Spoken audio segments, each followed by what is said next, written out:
ముఖ్యమంత్రి శ్రీ వైఎస్ జగన్మోహన్ రెడ్డి గారిపై ఈరోజు విజయవాడలో జరిగినటువంటి దాడిని ప్రజాస్వామ్యవాదులందరూ కూడా తీవ్రంగా ఖండించాల్సినటువంటి అవసరం ఉంది.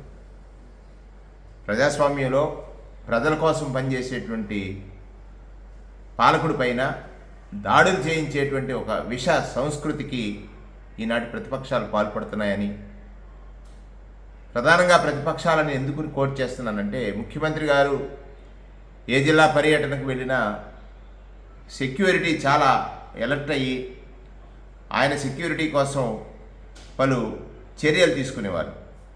ఆ సందర్భాల్లో ప్రతిపక్షాలన్నీ గగ్గోలు పెట్టేవి.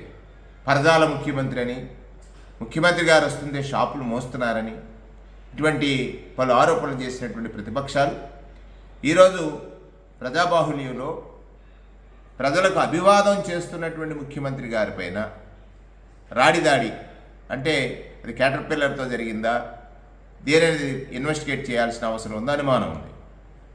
ఆ దాడిని మరి ఈనాటి ప్రతిపక్షం ఎందుకు ఖండించలేదు ఇంతవరకు? అంటే ప్రజలలో అతి విశ్వాసం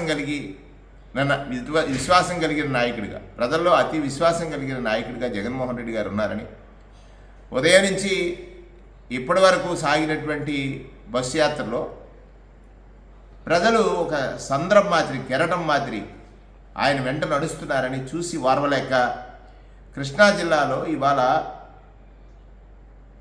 ఆయనని ఏం చేసి దాడి చేయడం అనేటువంటిది, అంటే జస్ట్ కిందకు వస్తే కన్ను దెబ్బతినేది కదా. మరి ఇది విజ్ఞులైనటువంటి ప్రజలందరూ ఆలోచించాలి. ఆయన ఒక పేదల కోసం పనిచేసే ముఖ్యమంత్రిగా, పేదల అవసరాలు తెలుసుకున్న ముఖ్యమంత్రిగా, పేదల అవసరాలు పేదలకు తెలిసినా తెలియకున్నా ఆయనకి తెలుసు. ఇవాళ ప్రజల్లోకి వచ్చినప్పుడు ప్రజలు తండోపతండాలుగా ఆయన వెంట నడుస్తుంటే చూసి వారవలేని కుట్రపూరిత రాజకీయాలకు తెరదీసినటువంటి ప్రతిపక్షాలు ఈ విషయాన్ని ప్రజలు గమనించాలి. ప్రతిపక్ష నాయకుడు నిత్యం అబద్ధాలతో జీవనం సాగించేటువంటి, ప్రజలను మోసగించడమే లక్ష్యంగా ఎంచుకుని రాజకీయాలు నడుపుతున్నటువంటి వ్యక్తి, అధికారం కోసం ఎంతమంది కాళ్ళు పట్టుకోవడానికైనా వెనకాడని వ్యక్తి, దిగజారుడు రాజకీయాలకి వేదికైనటువంటి వ్యక్తి ఈ రాష్ట్రంలో ప్రతిపక్షంలో ఉన్నాడు. వారు ఈ చర్యలకు పాల్పడటం అనేటువంటిది ప్రజాస్వామ్యవాదులందరూ తీవ్రంగా ఖండించాలని, నేను స్పష్టంగా ఇది తీవ్రమైనటువంటి చర్య, ఖండించాల్సినటువంటి బాధ్యత ప్రతి పౌరుడిపైన ఉందని నేను ఈ సందర్భంగా తెలియజేస్తున్నాను.